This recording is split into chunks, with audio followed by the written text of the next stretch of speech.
ऐसा कौन-सा रोल है जो आप कहना चाहेंगे कि this was the best? As an actor बहुत कुछ परफ़ॉर्म करने मिला, तो of course CID initial stages of my career में था वो show. I learned a lot technically. Recently did this called Mehek, the vampire diaries का रीमेक था ऑन तेरेश मिकाइल। आई वेंट इनटू टेलीकिनेसिस का reading, I went into all those supernatural, paranormal, बहुत सारी चीज़ों में। So in terms of me evolving as a person, I think Mehek taught me a lot. Paranormal चीज़ों में आपने पढ़ना चालू किया, आप थोड़ा इंडल्ज हो गए। मेरे शो के पहले भी बहुत एक्सपीरियंसेस हुए हैं paranormal. I have seen entities. I was never scared of the dark, I was never scared of the entities I have seen. या but I have seen ghosts in Cinevista studio. I discussed it with the lightman also. दादा दादा दादा मुझे ऐसे दिखा, ऐसा कोई है क्या? अरे मैडम आप क्या बोल रहे हो, हमको तेरापी पे दिखते हैं हमको। है? हाँ मतलब एकदम कैजुअल हो गया है। एज़ ऑडियंस भी वो बहुत डिफरेंट हो गया है, बट एज़ एन एक्टर मैं जानना चाहूँगी कि ओटीटी के आने के बाद क्या एज़ एन एक्टर कोई डिफरेंस देखा जाता है इन द करियर? मुझे नहीं लगता कि कंपटीशन बढ़ा है। इनफैक्ट और लोगों को अपॉर्चुनिटीज मिली है, ज़्यादा लोगों को एम्प्लॉयमेंट मिला है, ज़्यादा बड़ा है दायरा फील्ड का। जिसके हिस्से में जो किरदार होता है वो उसे मिलता ही है, चाहे वो एड हो, टीवी हो, फिल्म हो। आपका पर्पस क्या है आपके काम को लेकर, आपके वर्शिप को लेकर, विच इज योर वर्क, वो जरूरी है। बाकी तो ओटीटी आए और बहुत सारे प्लेटफॉर्म्स आ सकते हैं इन द फ्यूचर। करेक्ट। आप बहुत मैच्योरिटी से इवॉल्व हुए हो in your relationships as well. आप में इतना जो क्लैरिटी है कि बैरिटी तो नहीं है, कभी नहीं आती। बस ये जान लिया है कि किसी को मैं ये हक नहीं दूंगी कि मेरे दिमाग की शांति वो भंग कर सके। और सामने वाले को एज अ फ्रेंड देखो, do not put them on a pedestal. O my God, अब तो तुम ही मेरे सब कुछ हो, प्राण, सब सब सब।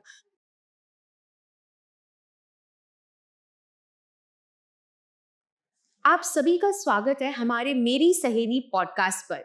मैं हूं आपकी होस्ट हीरल दुबे और हम हमारे हर पॉडकास्ट में कुछ अलग सी पर्सनालिटीज को आपके सामने लेकर आते हैं जो काफी ज्यादा टैलेंटेड होते हैं और इंस्पायरिंग भी।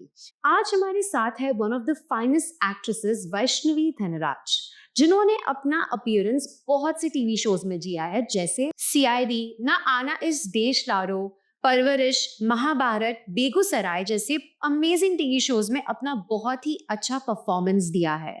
तो चलिए उनकी जर्नी और लाइफ के इंटरेस्टिंग पार्ट्स के बारे में बात करते हैं और वेलकम करते हैं हमारे गेस्ट को। Welcome to the show Vaishnavi. Thank you. कैसे हो आप? मैं ठीक हूँ, आप कैसे हैं? I am very good. सबसे पहले तो आई विल टेल कि आप बहुत ही ज़्यादा प्रिटी हो and you are wonderful, and मैं आपको इतना पास से देख रही हूँ, so I can see like what beauty actually is. Oh my god, thank you so much. मुझे ऐसा आपको देख के लगा था और मैंने बोला भी आप बहुत प्रिटी है एंड आपको एक्टिंग में जाना चाहिए। नहीं, डेफिनेटली आपने बोला तो आई डेफिनेटली ट्राई। चीज। तो जैसे आपने बोला कि मुझे एक्टिंग में जाना चाहिए, क्या आपने स्टार्टिंग से सोच रखा था कि आपको एक्टिंग में ही जाना है या आपके कोई डिफरेंट प्लान्स थे लाइफ के लिए? When I was 7 or 8 years old, तब मुझे पायलट या डॉक्टर बनना था। हाँ। फिर मैंने एक फ़िल्म देखी, फ़िल्म का नाम नहीं बताऊँगी, और मेरे कुछ नेबर्स थे जो घर पे नाइट ओवर के लिए आए हुए थे। डॉली दीदी उनका नाम था। एंड वो फ़िल्म देखने के दौरान और उसके बाद एक इनर नोइंग होती है ना, it was like an Epiphany की हुँ। एक नोइंगनेस थी कि बस मुझे एक्टर बनना है। हाँ। I was 10 years old. हाँ। एंड कोइंसिडेंटली उसी रात को डॉली दीदी ने व्हाइल स्लीपिंग उन्होंने मुझसे पूछा कि वैष्णवी तुझे बड़े होके क्या बनना है? Hmm. And like a 10-year-old kid I was like मुझे एक्टर बनना है। ओके। तो शी वाज लाइक एक्टर बनना है, बिकॉज़ फॉर देम हम लोग जब जहाँ से है वेरी मिडिल क्लास, हाँ। You know, not from that background, कोई नहीं है करेक्ट। इस इंडस्ट्री से। हुँ।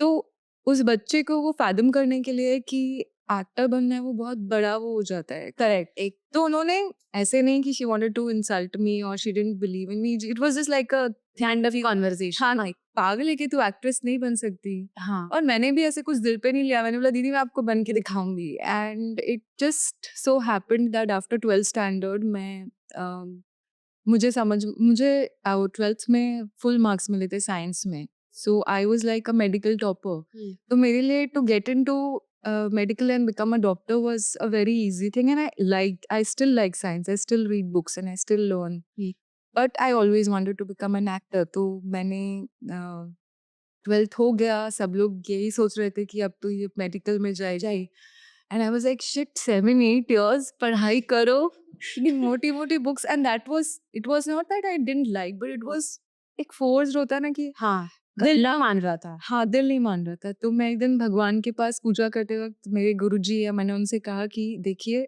आप जो राह दिखाएँगे I am ready to follow that. बस आप मुझे कल तक कोई इंडिकेशन दे दीजिए, मैं उससे ब्लाइंडली फॉलो करूँगी। हाँ, और अगले ही दिन पापा मुझे बोलते हैं कि बेटा हमारा मुंबई में ट्रांसफ़र हो रहा है, early morning 9 o'clock and I was shell shocked. I went to my mother running and I was like मम्मा मैंने कल भगवान को ऐसे गुरुजी को ऐसे बोला था और देखो आज हो गया, so this is destiny. Hmm, you know I have to become an actor और ऐसे। हाँ।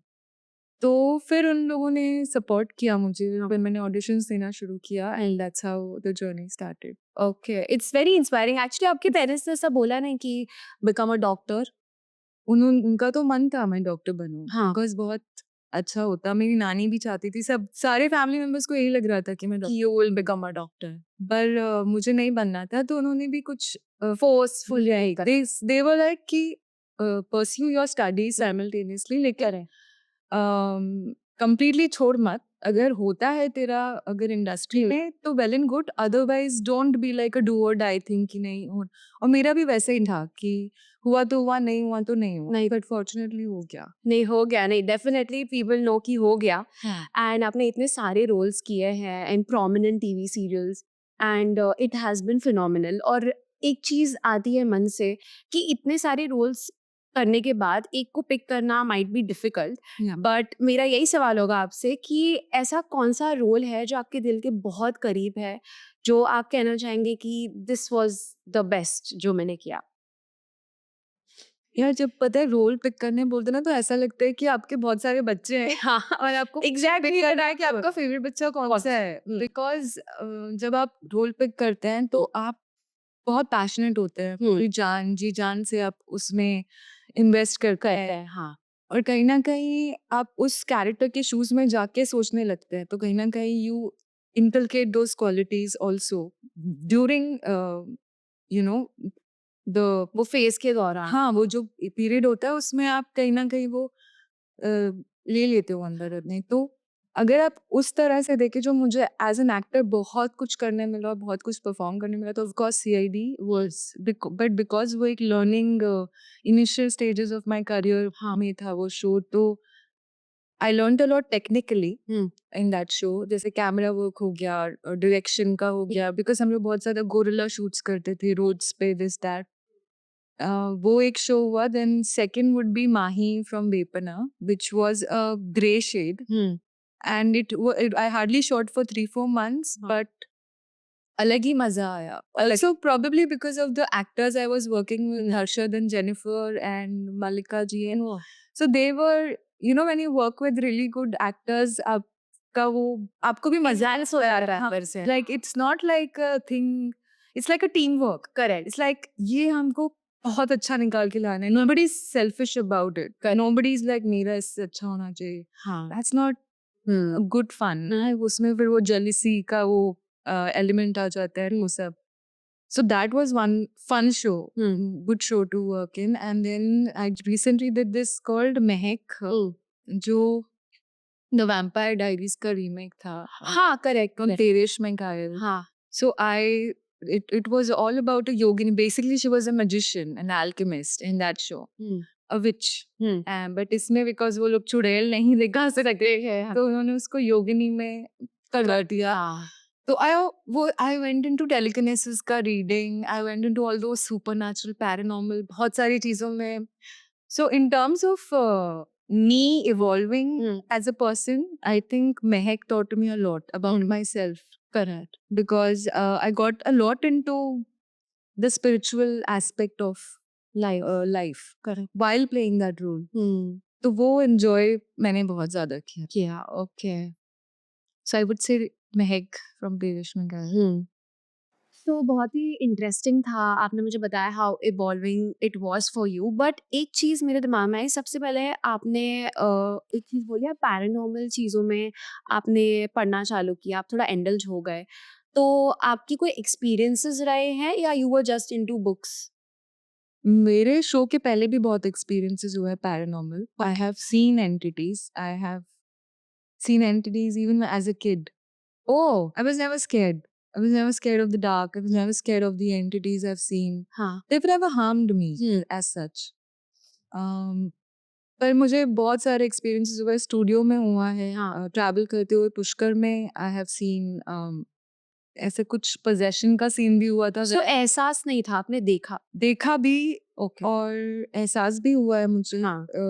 आई हैव हर्ड आवाजें. I have experienced a lot like बहुत सारी चीजें मैंने देखी है। तो आपका कोई एक्सपीरियंस आप एलैबोरेट करके बता सकते हो कि क्या हुआ था?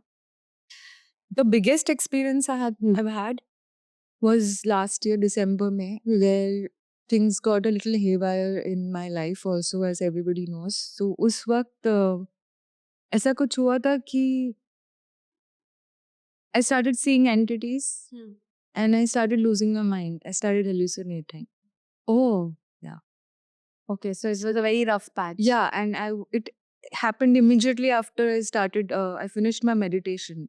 अच्छा. सो इसलिए बोलते हैं कि जब आप मेडिटेशन करते हैं, for example if you doing a chakra meditation, और you should listen to a kavach और स्तोत्र और समथिंग प्रोटेक्टिव कुछ तो ज़्यादा चले. बिकॉज आप बहुत ज़्यादा वल्नरेबल हो जाते हो, because you are channelling the energies, you are literally like aligning your energies.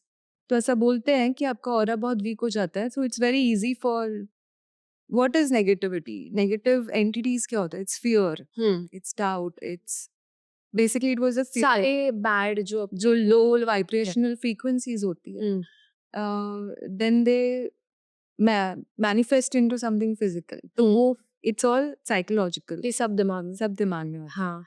So that is what happened with me, and after that I've been very So उसके बाद you've not had any experiences like that? yeah, but I've seen ghosts in Cinevista Studio.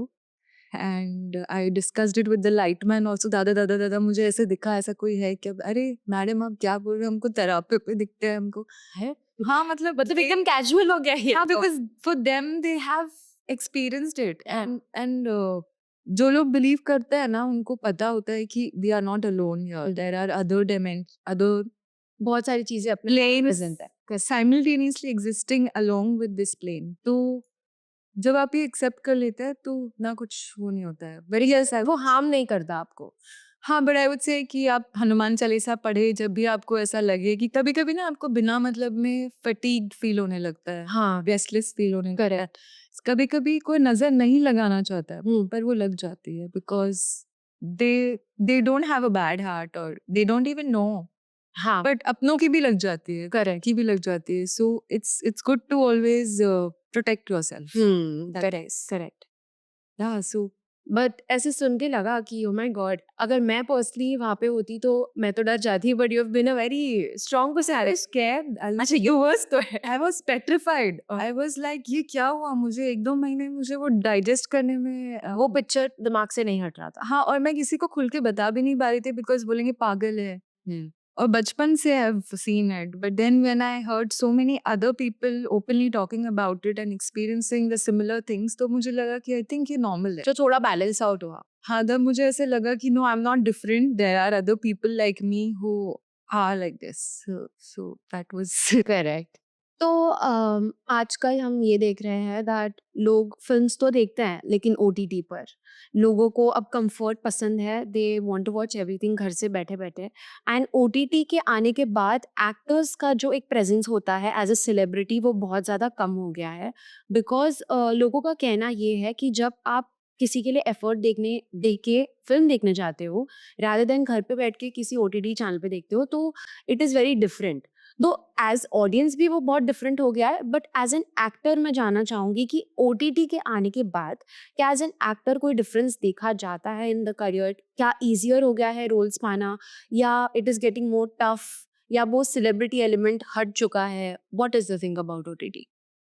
मुझे नहीं लगता कि competition बढ़ा है या ऐसे कुछ. इनफैक्ट और लोगों को अपॉर्चुनिटीज मिली है, ज़्यादा लोगों को एम्प्लॉयमेंट मिला है, ज़्यादा बड़ा है दायरा फील्ड का, और जिसके हिस्से में जो किरदार होता है वो उसे मिलता ही है, चाहे वो एड हो, टीवी हो, कुछ फिल्म हो, वो कुछ नहीं होता है. और आजकल जिस तरह से सेलिब्रिटी स्टेटस की अगर आप बात करें, तो बहुत बड़े बड़े स्टार्स हैं जो इंस्टाग्राम पे, सोशल मीडिया पे हैं भी हैं. नहीं है, हाँ, फिर नहीं भी वो है। स्टार्स है। जैसे तो रणबीर कपूर। बहुत सारे लोग हैं ऐसे, और अगर आप सिर्फ नंबर्स और वो स्टैटिस्टिक्स की बात करें तो मेरे हिसाब से वो एक सेलिब्रिटी का it doesn't define you as a celebrity. और एक आर्टिस्ट को ना ये देखना भी नहीं चाहिए। मेरे हिसाब से एक आर्टिस्ट को ये देखना चाहिए कि आपके आत्मा को कौन सा काम करना है, correct. Where is your heart driving you, and follow that. Do not follow the superficial चीज़ें जो आजकल बहुत बाहरी चीज़ें आ गई है। उसको आप जब फॉलो करने लगते हैं ना कहीं आपका आर्ट अफेक्ट होता है, कहीं ना कहीं आपका पर्सनालिटी अफेक्ट होती है। ये बहुत ज़रूरी है गांठ बांध लेना कि you are doing it for your art, you are doing it for your craft. आप आपका पर्पस क्या है आपके काम को लेकर, आपके वर्शिप को लेकर, विच इज़ योर वर्क, वो ज़रूरी है। बाकी तो ओटीटी आए और बहुत सारे प्लेटफॉर्म्स आ सकते हैं इन द फ्यूचर, करेक्ट। तो अच्छा ही है ना। द मोर द मेरियर, और ज़्यादा काम मिलेगा, सो अच्छी बात है। आई थिंक इट्स तो मतलब it's a good thing, positive है। या ओके। सो हमने बहुत सारे एस्पेक्ट्स ऑलरेडी जान लिए, लेकिन एक एक्टर के लाइफ में दूसरे भी बहुत एस्पेक्ट्स होते हैं, जो कि रिलेशनशिप होता है, फैमिली होता है। तो रिलेशनशिप के डायनेमिक्स में ये बहुत डिफ़िकल्ट हो गया है, चीज़ें आजकल बहुत बदल गई हैं रिलेशनशिप्स के मामले में। एंड स्पेशली सोशल मीडिया के आने के बाद आज की जनरेशन की रिलेशनशिप को लेके जो डेफिनेशन है वो बहुत बदल गई है। सो आपका रिलेशनशिप पे क्या कहना है? Your personal life I am asking about. मेरा ये कहना है कि जब तक आप खुद को पूरी तरह से जान नहीं लेते, आपको रिलेशनशिप में नहीं जाना चाहिए। आपके काफ़ी, और आजकल तो because of social media, narcissism, toxicity in relationships, ये बाहर आने लगा है। लोग ज़्यादा अवेयर होने लगे हैं। पहले तो ये पता भी नहीं था लोगों को कि वो खुद टॉक्सिक हो रहे हैं, करेक्ट। वो खुद नार्सिसिस्टिक टेंडेंसीज लेके घूम रहे हैं, ये उन्हें ही नहीं पता था। तो ये तो अच्छी बात है कि एक रियलाइजेशन है। आ रहा है, और मैंने भी काफ़ी वर्क किया है खुद पे इन रिलेशनशिप्स। ऐसा नहीं है कि सामने वाला ही गलती करता है, सामने वाला आपको रेड फ्लैग दिखा रहा है, तो अगर आप वहाँ से नहीं जा रहे हैं तो आप खुद के लिए रेड फ्लैग है। करेक्ट। कि अगर आपको, तो कभी-कभी रिलेशनशिप में ना ये जानना ज़रूरी बहुत होता है कि आपको क्या चाहिए, और ये भी बहुत ज़रूरी होता है कि आपको क्या नहीं चाहिए, और अंडरस्टैंडिंग होना ज़रूरी है। हर इंसान बदलता है, हर इंसान इवॉल्व होता है। तो अगर आपके बेसिक्स मतलब कड़क है कि loyalty you can't compromise on, respect can't compromise on, trust can not compromise on.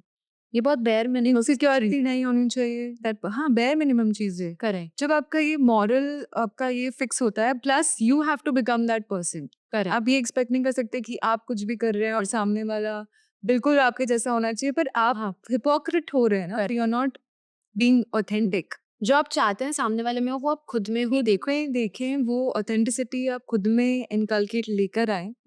और आई थिंक फिर पेशेंस बहुत ज़रूरी है। ये नहीं हो सकता कि अभी मिला तो इसी से शादी कर लिया है। You have to see everything and then get into the relationship. और आज ये ज़रूरी नहीं है कि रिलेशनशिप होना ही चाहिए या शादी करनी ही चाहिए। हर इंसान अलग होता है, हर इंसान की जर्नी अलग होती है। कभी-कभी वो खुश रहते हैं रिलेशनशिप्स में, कभी-कभी नहीं। बहुत सारे लोग होते हैं जो नहीं करते हैं। सो ये मत लेके चलो कि नई सोसाइटी को ही I'm not against marriages or I'm not against relationships. I would love to get into a marriage again and this and that, but I'm not in a hurry, I'm saying. मुझे ये नहीं है मुझे कि because parents का pressure है, as निकलती जा रही है, तो ये सेट में लोगों को पढ़ना ही नहीं चाहिए। सेल्फ रिफ्लेक्ट बहुत करना ज़रूरी है कि आप में क्या खामियां हैं। हो सकता है आपके ईगो के वजह से आप वो नहीं देख पा रहे हैं कि आप सिर्फ सामने वाले को ब्लेम कर रहे हैं कि तूने ये मेरे साथ किया, तूने मेरे साथ ये किया, पर आपने ये नहीं देखा कि उसने ये ऐसा क्यों किया। हो सकता है कहीं ना कहीं आपने वो एनर्जी उसको कहीं दी हो and you are not able to see that. और कम्युनिकेशन रिलेशनशिप में बहुत ज़रूरी है। कुछ लोग क्या होता है ना, जब आपको कोई चीज़ अगर बुरी लगी है अपने स्पाउस के साथ, तो आप उन्हें बताते हैं कि मुझे ये चीज़ अच्छी नहीं लगी यार, तो वो पर्सन इतना पर्सनली ले लेता है उसको। अरे पर आप तो डिस्क्लेमर देके बोला था it's nothing against you, it's just that something I felt bad, let's इस बारे में बात करके इसका कोई सोल्यूशन निकालते हैं। इस पर आर्ग्यूमेंट करके और इसको बिटर करके कोई फायदा नहीं है। सच।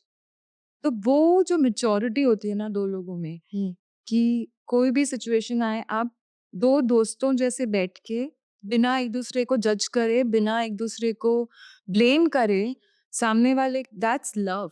करेक्ट। क्रिटिसिज्म लेना बिना बहुत difficult. It is not criticism, नहीं मतलब I would like positive criticism. Positive Yes. Criticism कि अगर मेरा सामने वाला पर्सन मुझे बोल रहा है Vaishnavi this is something I didn't like and it hurt me, I will appreciate that. मुझे अच्छा लगेगा कि वो मेरा इतना अच्छा दोस्त है कि उसने मेरी खामी मुझे बताई ताकि मैं और बेटर हो सकूं। करेक्ट। तो उसे ईगो पे ना लेकर आप खुद को अगर इम्प्रूव करेंगे तो रिलेशनशिप चल जाएगा। तो करेक्ट। ये आर्ग्यूमेंट और झगड़े इसीलिए होते हैं क्योंकि लोग बहुत ज्यादा सेल्फिश और ईगोइस्टिक हो गए हैं आज, करेक्ट। और उनको लगता है हम ही भगवान है। कभी कभी लगता है अब नहीं भगवान को एक करे। आप हैं, आपने अंश है भगवान का, पर आपको वो अंश समझना पड़ेगा। आप ये नहीं समझ सकते कि मैं ही भगवान तो मैं ही सही हूँ। अरे भगवान भी इवॉल्व हो रहा है, वो भी खुद में गलतियां ढूंढते हैं और खुद को ठीक करता है। तो I think humans should behave like humans. हाँ, एंड गलतियां होती है, उसे लेट गो करो, अंडरस्टैंड करो, फॉरगिव करो। हाँ, अगर बहुत ही अब्यूजिव सिचुएशन है तो आप भाग जाओ वहां से, करेक्ट। मुड़ के भी बट लोगों का भागना भी बहुत डिफिकल्ट हो गया है। People once get into relationships, वो जुड़ जाते हैं एक इंसान से एंड वो छोड़ भी नहीं पाते हैं।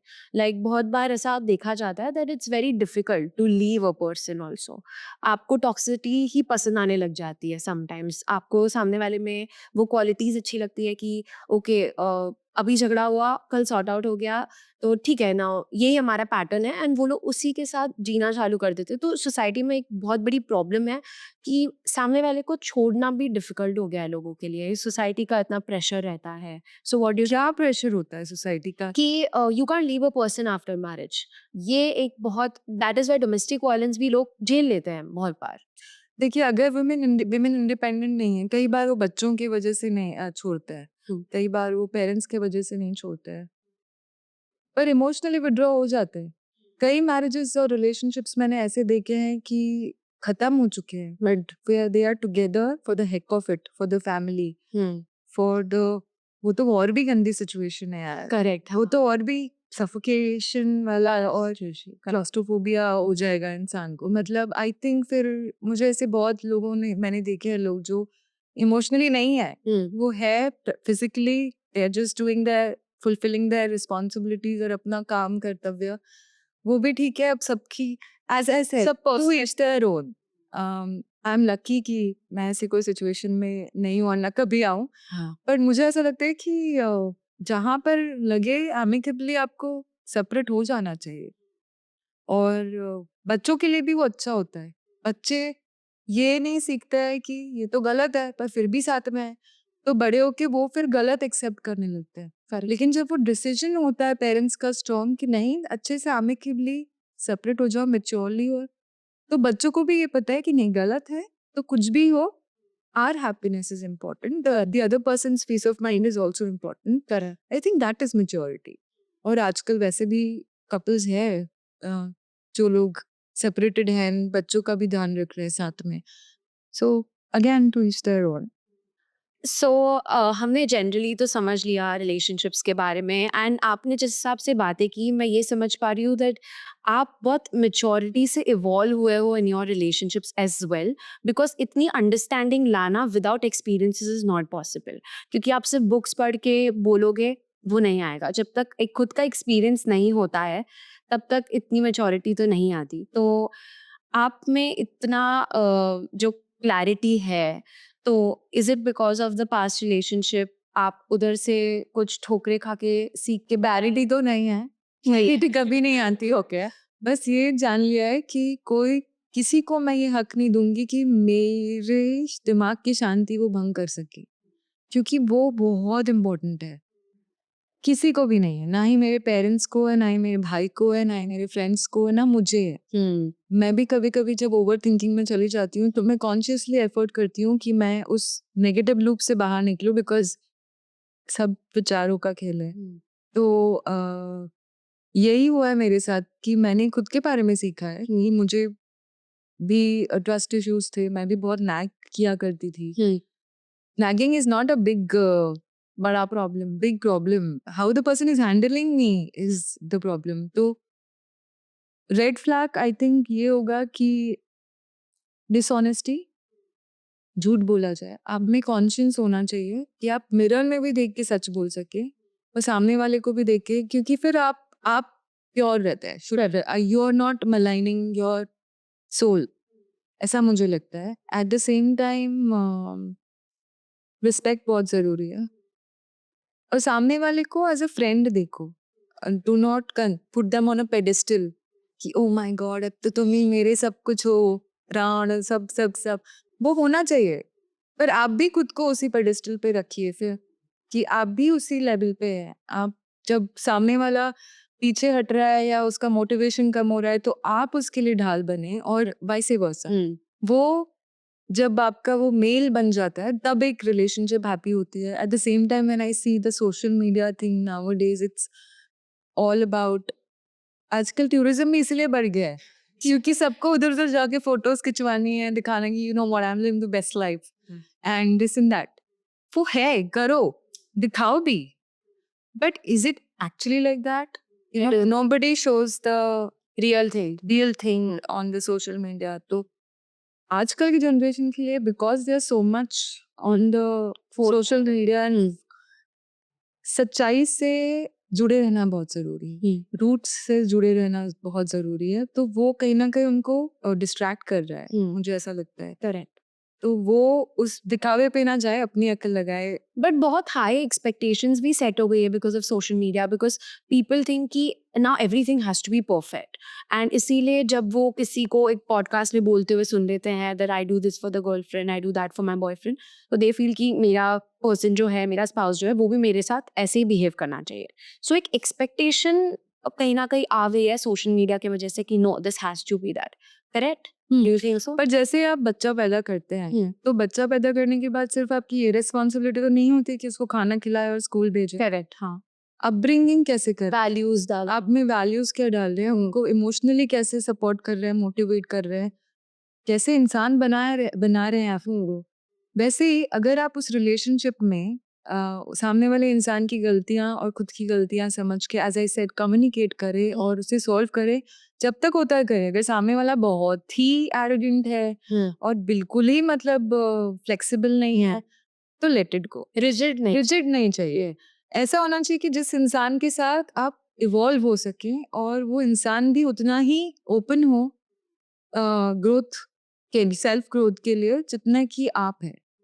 अदरवाइज ना वो बैलेंस नहीं रहेगा। So that is very important. और जल्दी ना करें। करेक्ट। फ्रेंड्स बनाए लेकिन be very very emotionally secure. That's why जब relationships के बारे में personally also I think it's about not falling in love, it's rising in love. It's rising in love. It's understanding in love.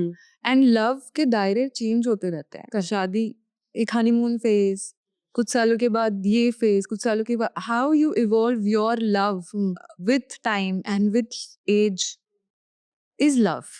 वो नहीं कि अभी 5 साल चला फिर कोई और मिल गया, वो लव हो गया, फिर उसके साथ हनीमून फेज, वो न्यूनेस बार बार आ रही है। वो बुढ़ा, वो होता है ना ग्रोइंग ओल्ड टुगेदर, वो होना चाहिए। आई होना चाहिए, वो थॉट प्रोसेस होना चाहिए। Growing old doesn't mean just physically growing old, every way, spiritually, emotionally, mentally, in every aspect you're growing, and that's a good relationship. सो जब हम बात कर रहे थे तो आपने बोला दैट आपको इवॉल्व होना चाहिए बट पार्टनर को रिजिड नहीं होना चाहिए, उसमें वो क्वालिटीज़ होनी चाहिए कि वो भी इवॉल्व करने को रेडी हो। बट अगर कोई ऐसा इंसान है जो चेंज के लिए रेडी ही नहीं है, so you can't really do anything, वो सेक्टर फिर बंद हो जाता है। तो इंसान अपनी बाउंड्रीज कहाँ सेट करे कि यार इतना थोड़ा ज़्यादा हो रहा है, इतना तक आई कैन मैनेज, इसके बाद तो नहीं हो पा रहा है। तो आपको क्या लगता है कि वो बाउंड्री क्या है, कितनी होनी चाहिए? वो आप पे निर्भर करता है। जहाँ आपको लगे कि आपके स्वाभिमान को ठेस पहुंच रही है, आपका विवेक जा रहा है, आपकी बुद्धि जा रही है, आप खुश नहीं रह रहे हैं, आप अपने ऑथेंटिक सेल्फ से दूर जा रहे हैं, और आप कब तक किसी और का इमोशनल बोझा ढोते रहेंगे? बैगेज खत्म हो जाएंगे। हाँ, आप खत्म हो जाएंगे। और कहीं ना कहीं आप अनफॉर्चुनेटली वही चीज अपने बच्चों पे डाल देते हैं फिर। तो वो मत कीजिए। अपना आप ढोइए और सामने वाले का आप हेल्प कर सकते हैं एक दूसरे की, पर सामने वाला हेल्प की जगह आपको ही अगर एक्स्ट्रा टॉक्सिसिटी दे रहा है, तो आप और आई थिंक आपके लाइफ में ऐसे 2-3, मैं नहीं बोल रही 10-15, मेरी लाइफ में 2-3 ही ऐसे लोग हैं जो इतने क्लोज और इतने आपको समझ सके कि आप उनकी एडवाइस पे ब्लाइंडली भरोसा कर सके। I have been blessed with such people, and I think सबके लाइफ में होते हैं, होने चाहिए। जरूरी नहीं है कि वो आपका ब्लड लाइन हो, करेक्ट। फैमिली जरूरी नहीं है, वो आपकी फैमिली रियल फैमिली हो सकती है जो आपने खुद बनाई। ऐसे हो जो आपको सच बिना फिल्टर किए बताए, तो आपको पिक्चर देखने में क्लैरिटी होती है। बट कोई कुछ भी कहे, कितना भी आपको बोले, आप वही करते हैं जब आपको जो करना होता है। आपको जब लगता है कि अब मुझ पानी सर से ऊपर जा रहा है, तभी आप करते हैं। 100 लोग आके बोलेंगे, Rashmi this is wrong, don't do it, Rashmi this is wrong, don't do it, but I know, I can do it, I can do it, I am drowning. लेकिन फिर एकदम I can't do it, you know, like वो एक खुद से ही आता है। तो सकी लोग तो बोलते हैं कि नो ये रिलेशनशिप टॉक्सिक है, इसमें मत रहे, बट जब तक मन नहीं मानता कि यार नहीं अब मेरा बस हो चुका है, मैं जाना चाहती हूँ, क्योंकि आप ना बेनिफिट ऑफ डाउट बहुत देते हैं। मैंने बहुत बेनिफिट ऑफ डाउट देती थी, ठीक है यार, एंड होप और बेनिफिट ऑफ डाउट ना बहुत थिन लाइन होता है। करेक्ट। तो होप तब होना चाहिए जब आप में वो इंसान में वो बदलाव लाने की एफर्ट्स डाले, वो इंसान बदलने की कोशिश करे, वो आप दिख रहा है आपको, तब आपको लगेगा कि नहीं होप है। बेनिफिट ऑफ डाउट इज वो इंसान बदला ही नहीं है, वो ऐसा दिखावा कर रहा है कि वो बदला है, पर उसके एक्शंस वही बोल रहे हैं। बट ऐसे लोग वापस they come back to the same action, क्योंकि वो उनका बस जर है। 1 या 2 चांसेस, हाँ। उसके बाद आपको उतनी सेल्फ वैल्यू और सेल्फ वर्थ होनी चाहिए कि आप वॉक ऑफ कर, कि आप आराम से अकेले, सबसे इम्पोर्टेंट है आप अकेले रहना सीख लो। जब आप अकेले रहना सीख लेते हो, इमोशनली एवरी वे सिक्योर हो जाते हो ना, तभी आप ऐसे डिसीजंस ले पाते हो। अदरवाइज कभी कभी आप इतने खुद में वॉइड देते हो कि बिकॉज आपको प्रॉबेबली बचपन में वो इमोशन सपोर्ट ना मिला हो, या उतनी वल्नरेबिलिटी आपकी किसी ने रिस्पेक्ट ना की हो, ओपिनियंस रिस्पेक्ट ना किए हो, तो आप खुद का जो वॉइड होता है वो दूसरे के थ्रू फुलफिल करना चाहते हैं। अच्छा, लव नहीं है, then you're like attached to that person, कि oh you're the love of my life, and you cling on to that person because you can't let go, because you're scared, you have that fear of being alone. उस fear of being alone में हम इतनी सारी गलत चीजें accept कर लेते हैं, झेल लेते हैं, जो हमें नहीं करना चाहिए। कुछ भी हो जाए, आपको बस इतना लाइन चाहिए, वो लाइन ड्रॉ करना जरूरी है। करेक्ट। That's it. तो फॉर एग्जाम्पल हम ऐसा समझ लेते हैं कि किसी ने वॉक ऑफ कर लिया, ठीक है, वो रिलेशनशिप से, बट एक चीज़ जो है जो बहुत अफेक्ट होती है हर एक सिचुएशन में, वो हमारा मेंटल हेल्थ है। बिकॉज इंसान मेंटल हेल्थ पे अगर अफेक्ट डालना चालू करता है तो एज अ पर्सन भी वो बहुत डाउन हो जाता है और वो ग्रो नहीं कर पाता है। तो रिलेशनशिप और मेंटल हेल्थ एक ऐसी चीज़ है, अगर रिलेशनशिप अच्छा है मेंटल हेल्थ अच्छी रहती है आपकी। सो व्हाट डू यू थिंक, क्या मेंटल हेल्थ पे अफेक्ट होता है रिलेशनशिप्स का जब आप ऐसे वॉक ऑफ करते हो, या what is the affect of relationships on mental health? You've been through a breakup, right? या You know what happens after the breakup? हाँ। uh, ये नहीं होना चाहिए कि अभी कुछ झगड़ा हुआ है या ब्रेकअप हुआ है तो आप डिस्ट्रैक्शन के लिए किसी और का सहारा ले, या कहीं कोई और चीज कर रहे हैं। आई थिंक ये होना चाहिए कि सेल्फ रिफ्लेक्शन का टाइम देना जरूरी है, इवन आफ्टर अ फाइट और इवन आफ्टर आजकल लोग वो नहीं करते। आजकल लोग बहुत भाग रहे हैं, उनमें वो शक्ति ही नहीं है कि वो एक जगह पे बैठ के सोच सके, क्योंकि उनको खुद की सोच से डर लगने लगा है। करेक्ट। उनको खुद से डर लगने लगा है, दर्द से डर लगने लगा है। दर्द से डर नहीं होना चाहिए। दर्द आपकी लाइफ में इसलिए आता है कि ताकि आप और सीख सके, इवॉल्व हो सके। The more you are scared of fear, the more it trips you, the more you face it. What are your demons? आपके डीमंस वही हैं, आपकी ही सोच है, आपके ही फियर्स है। तो वो जब निकल जाता है ना, तो आपको एक क्लैरिटी आती है दिमाग की कि हाँ। एंड जब बहुत टॉक्सिक होने लगे रिलेशनशिप, निकल जाओ शांति से, नो ग्रज, नो। और सामने वाला बिल्कुल ही जाने नहीं दे रहा है, देन इन्वॉल्व योर फ्रेंड्स और समथिंग लाइक दैट। बट जितना हो सके आप मुझे लगता है कि मानसिक स्थिति आपकी मोस्टली उन लोगों से खराब होती है जो स्वतः मानसिक तरीके से रहता है। स्थिर नहीं है।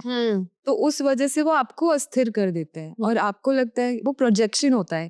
उनका खुद का अंदर का एंगर, फ्रस्ट्रेशन वो आप पे इम्पोज कर देते हैं। लेकिन you are not a doormat, you are not a punching bag. आपका अपना खुद का एक अस्तित्व है, एक सेल्फ एस्टीम है। तो वो इंसान को वो जानना जरूरी है। तो वहां पर आपको बाउंड्री देना बहुत जरूरी है और रिलेशनशिप के स्टार्टिंग से बाउंड्री देना बहुत जरूरी है। ऐसा नहीं कि अभी तो नया नया है, I'll do everything for you. Oh yeah, baby, it's okay. And after a year, you're like, but you are not like this.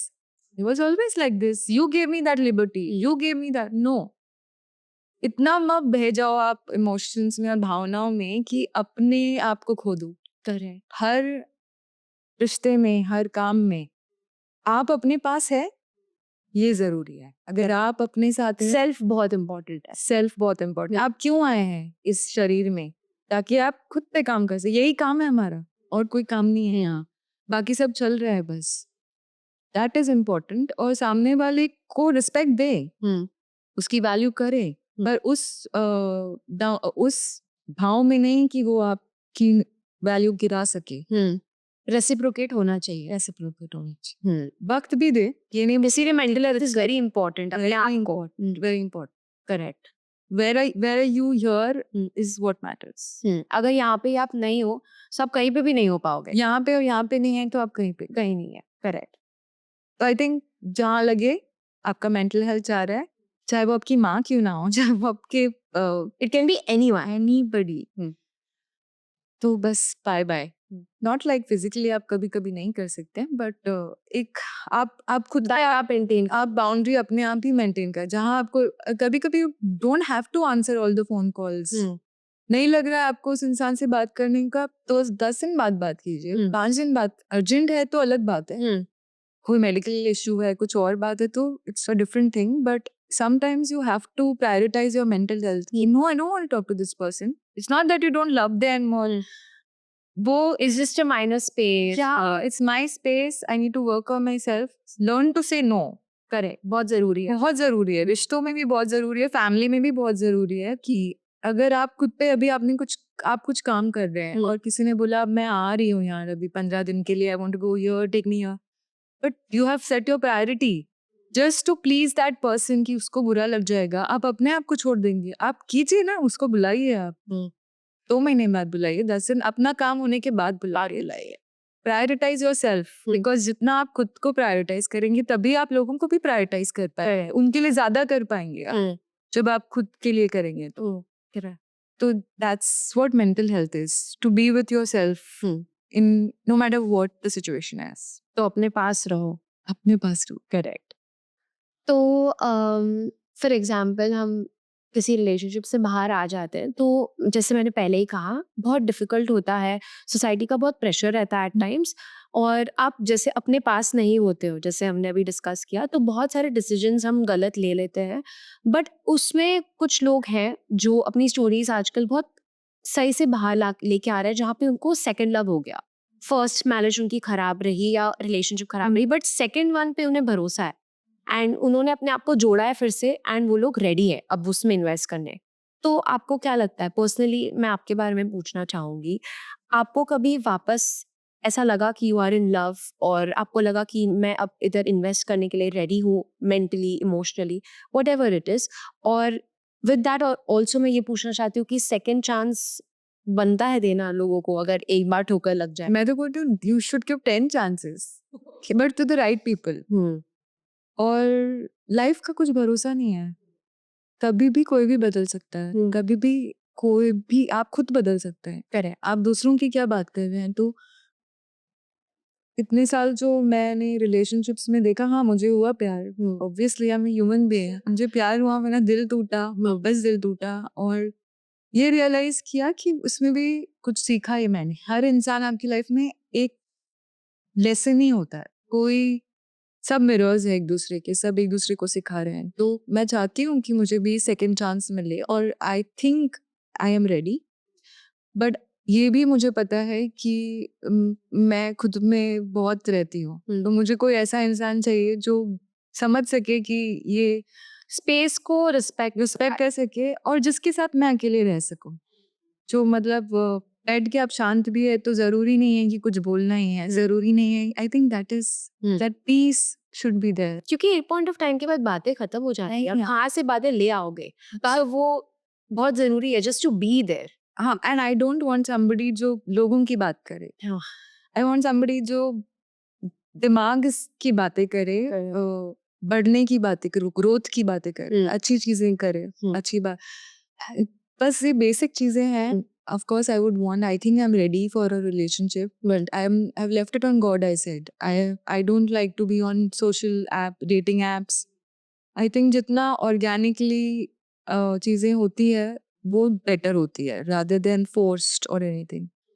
तो अब भगवान भरोसे हैं सब। अब भगवान सर नहीं समझ रही हो। या तो आजकल जैसे आपने कहा कि चीज़ें बहुत रश्ड है, बहुत जल्दी में है लोग, एंड कभी-कभी जल्दी में हम डिसीजंस भी लेते हैं और हमारी लाइफ के बहुत क्रूशियल डिसीजंस हम ले लेते हैं ये फेज़ में।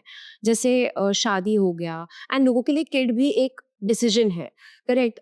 तो मेरे लिए ये बहुत इम्पोर्टेंट है आपसे पूछना कि एक रिलेशनशिप में अगर आप हो, तो आप कौन-सी क्वालिटीज़ अपने पार्टनर में देख के एक मैरिज का एक डिसीजन बनाओ कि okay this partner is capable कि अब मैं इसके साथ शादी कर सकती हूँ, एंड अगर उसमें वो क्वालिटीज़ कुछ ख़राब है तो वो कौन-सी है जो हमें देखना चाहिए कि नो, अगर पहले से ये ऐसा है तो शायद मेरे को ये डिसीजन नहीं लेना चाहिए। सो आपको क्या लगता है मैरिज के पहले कौन-सी क्वालिटीज़ आर इम्पोर्टेंट और कौन-सी नहीं होनी चाहिए? फर्स्ट ऑफ ऑल, मैरिज कभी भी फोर्स प्रेशर में नहीं करना चाहिए कि एज जा रही है, पेरेंट्स बोल रहे हैं, फैमिली प्रेशर है, या फ्रेंड्स का प्रेशर है, या सोसाइटल प्रेशर है कि शादी कर लेनी चाहिए, उसमें तो बिल्कुल नहीं करना चाहिए। आपको खुद से सच्चा रहना पड़ेगा इस मामले में। सेकेंडली, बच्चों पैदा करने के लिए भी जबरदस्ती नहीं करनी चाहिए, क्योंकि कई बार कपल्स इसलिए कर लेते हैं कि माँ बाप बूढ़े हो रहे हैं। I understand that is a different thing, but are you ready? आप एक लाइफ क्यों बर्बाद कर रहे हैं कहीं, बिकॉज आपको, क्योंकि आप में शायद वो इमोशनल मेच्योरिटी नहीं आई है कि आप बच्चे बढ़ा सके, इवन समटाइम्स फाइनेंशियल स्टेबिलिटी भी नहीं आई है, बट कर रहे हैं क्यों? क्योंकि अब एज निकल रही है। एज निकल रही है, सोसाइटी में बच्चे पैदा ही करने होते हैं। तो ये सारी चीजें फर्स्टली नहीं होनी चाहिए। सेकेंडली, एज आई सेड कि क्या नहीं चाहिए आपको पार्टनर में, मेच्योरिटी होनी चाहिए आपके। झगड़े होंगे, कितना भी प्यार हो, झगड़े होंगे, मिसअंडरस्टैंडिंग्स होती है, बहुत सारे उतार चढ़ाव आते हैं, पर आप दोनों एक दूसरे को कितना समझते हैं, और जान पहचान के आप कोई भी सिचुएशन को टैकल कर सकते हैं क्या? चाहे वो फाइनेंशियल हो, चाहे वो पर्सनल हो, चाहे वो फैमिली हो, हेल्थ हो। Will you stick together no matter what? ये सब जान के ही शादी कीजिए, और फिर ये प्रिपेयर्ड रहिए कि अब कुछ भी हो जाए, आई am not talking about physical abuse और इमोशनल अब्यूज और एनी काइंड ऑफ अब्यूज, अब कुछ भी हो जाए, ऐसे एक्सटर्नल चीजें, करेक्ट। कुछ भी बाहर कुछ भी हो जाए, we are like a team. And team as in ऐसे नहीं कि कोई दो अलग अलग टीम्स है, एक ही टीम। वो भी होता है कपल्स में बहुत, you are not on my team, you are, that is important to be on the same page. Correct. हाँ। Sometimes the couples are not on the same page, and then there are conflicts. How do you come on the same page? If that's not the same, change the book, correct. but make the relationship work. वो अगर आप, it's a very big decision. Marriage is not an easy decision, but क्या आप रह सकते हैं उस इंसान के साथ through thick and thin? I think then you should get married. Otherwise, कोई force नहीं कर रहा है आपको. But I also asked you about कि क्या नहीं होना चाहिए, अगर पार्टनर में ये है तो इट्स अ रेड फ्लैग, मत करो। पार्टनर में कैरेक्टर होना चाहिए, कॉन्शियस होना चाहिए। मेरे लिए बहुत इम्पोर्टेंट है कि वो इंसान अपने से कम दर्जे के स्टेटस के लोगों को कैसे ट्रीट कर रहा है, विद रिस्पेक्ट कर। बिकॉज मैं 1-2 डेट्स पे गई थी अभी and I saw the guy calling the waiter like rich man, businessman, like my mother got me to meet him through a family member.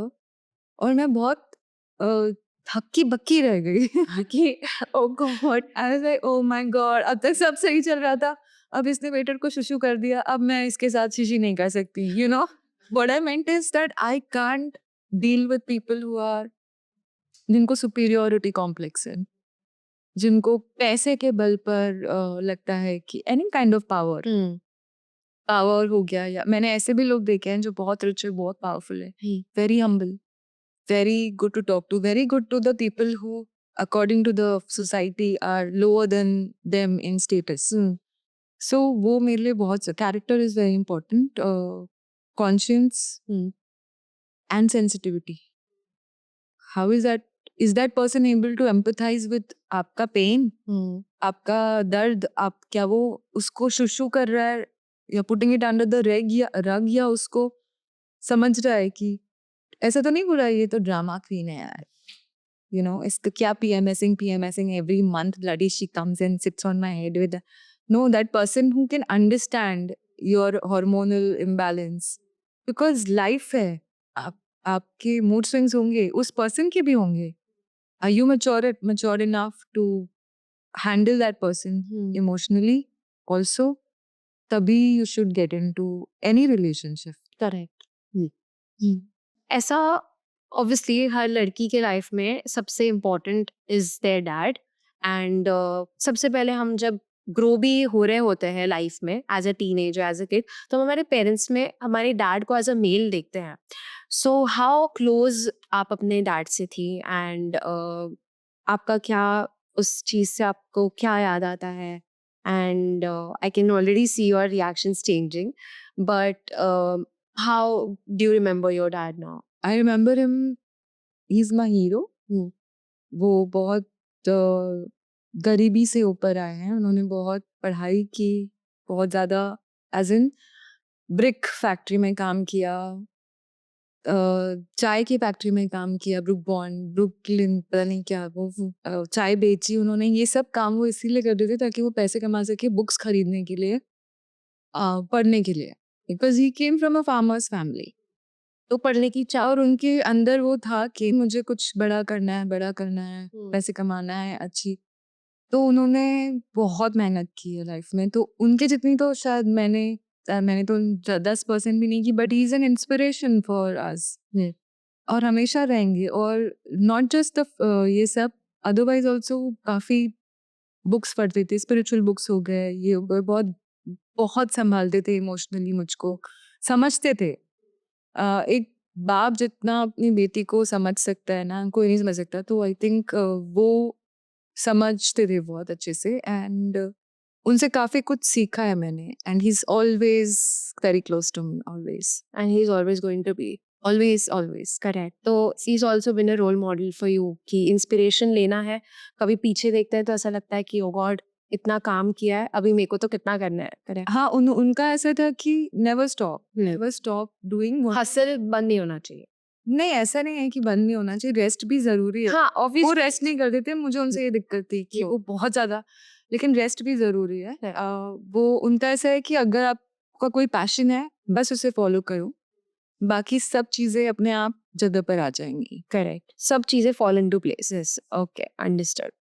तो रिलेशनशिप के बारे में बहुत सारी बातें हमने की, and it was a wonderful talk. Basically मैं ये बोलना चाहूँगी कि बहुत सारे एस्पेक्ट्स एज अ पर्सन मुझे भी समझ में आए कि मुझे क्या चीज़ें करनी है, क्या चीज़ें नहीं करनी है, क्योंकि क्या है, जब एक एक्सपीरियंस से इंसान बोलता है तो उससे सीखना बहुत ज़रूरी है। क्योंकि ज़रूरी नहीं है आप खुद ठोकर खा के सीखो, आप किसी और की ठोकर देख रहे हो तो उससे भी आप सीख सकते हो। That's a wise thing to do. Exactly. So मैंने सोचा कि कहीं ना कहीं ये पॉडकास्ट से हमारे व्यूअर्स को बहुत सारी चीज़ें समझ में आएगी कि उन्हें क्या चीज़ों पे काम करना है एज अ पर्सन, और जैसे बहुत सारी एस्पेक्ट्स में उनको कैसे इवॉल्व करना है वो भी उन्हें समझ में आया होगा. बट विद दैट हम एक फन रैपिड फायर राउंड करेंगे and I will be asking you certain questions and आप फटाफट उसका आंसर दीजिए. Yes, okay, let's start. So सबसे पहला क्वेश्चन, अपनी टीचर या पड़ोसी पे कभी क्रश हुआ है? टीचर पे हुआ है। टीचर पे हुआ है, ओके. स्कूल कॉलेज बंक करके कभी मूवी देखी है? हाँ, एक बार एक बार. कौन सी थी? दिल्ली 6। ओके. कभी किसी से उधार मांग कर जानबूझकर वापस न किया? हाँ, क्योंकि उस इंसान ने भी ऐसे ही किया था। तो टिट फॉर टैट करने से लिए. ओके. आपकी सबसे बुरी आदत कौन सी है? बहुत सच बोल देना। Too much, too honest. Okay. Social media पर किसको स्टॉक करती हो? मेरे कुछ ऐसे लोग हैं लाइफ में जो मुझसे किसी कारणवश अब लाइफ में नहीं रहे, और मुझे उनके बारे में कभी-कभी सोच आती है, और एज अ वेल विशर मुझे ऐसा लगता है सब ठीक तो है ना। Okay, इसलिए like मैं in a good way. In a good way, not in a way malicious क्या चल रहा है? क्या चल रहा है, जलन वैसा नहीं। नहीं. ऐसे कि तू ठीक है ना? हाँ, वे हाँ, ठीक. दैट इज द और वो भी पूछा नहीं, देख लिया देख बस. लिया ना, टू लाइफ ऑल गुड ना, दैट्स इट। ठीक है. सो पेरेंट्स के साथ कभी ड्राइव करते हुए सिग्नल तोड़ा है? हाँ, बिकॉज सिग्नल पे कोई लोग नहीं थे। हाँ. तो रात का बहुत लेट टाइम था, तो मैंने तोड़ दिया था सिग्नल। तो कुछ बोला उन्होंने? नहीं, मेरे पापा वो So everything was chill. Chill थे। Okay. वो खुद भी तोड़ते थे, Okay. ठीक है. पर नहीं तोड़ना चाहिए। हाँ, ये नहीं सीख ले रहे हैं. सीख नहीं दिया, Correct. गलत है। फ्रेंड्स के साथ लंच डिनर पर गए हैं, बिल देने के टाइम पे आप वॉशरूम चले गए एंड बिल नहीं पे किया? नहीं, मैं सब आदत में नहीं ले लेती हूँ रिस्पॉन्सिबिलिटी की, नहीं यार इस टाइम I'll pay करिए। फैमिली और फ्रेंड्स की बर्थडे और एनिवर्सरी याद रहती है या भूल जाते हो? भूल जाती हूँ। भूल जाते हो. And then any repercussions? नहीं, they No. Chill now. Everything is chill के. किसी को जी भर की गाली दी है कभी? गुस्सा आता है तो सबसे पहले मुंह से कौन सा वर्ड निकलता है? क्यों? ठीक है, ओके. एंड कभी फेस टू फेस कभी किसी को ऐसे आपने गाली दी? बहुत बार। ड्राइविंग के टाइम नहीं? नहीं, लाइफ इन लाइफ, और बहुत सारी गालियाँ दी है। ओके. बहुत सारी, बहुत गंदी दी है मैंने। And you regret it? No, you don't. It feels like आपने बस अपना वर्ड पूरा खत्म कर दिया. वो जरूरी होता है कभी कभी का, हमेशा अच्छा रहना अच्छा नहीं है। करेक्ट. सामने वाला जैसा है, कभी कभी उसको वैसी एनर्जी देना पड़ता है दिखाने के लिए कि आप सिर्फ आप ही वैसे नहीं हो सकते, हम भी आपके जैसे बन सकते हैं. Correct. So this was the end of our rapid fire round. It was lovely talking to you. बहुत सारी चीज़ें एज ए पर्सन सीखने मिली एंड आई एम श्योर हमारे मेरी सहेली के व्यूअर्स को भी बहुत सारी चीज़ें सीखने मिलेगी एंड उन्होंने सीखी भी होंगी. And it was lovely talking to you. It was lovely talking to you. बहुत अच्छे क्वेश्चन से बहुत मजा आया। बहुत दिल से खुल के बात की। हाँ, एकदम natural conversation. I really love talking to you. And इसी के साथ हम हमारे पॉडकास्ट के अंत पर आ चुके हैं एंड इसी के साथ हम हमारी व्यूअर्स को अलविदा कहेंगे. And this was the end of the podcast. Thank you so much for being here. Much, thank you.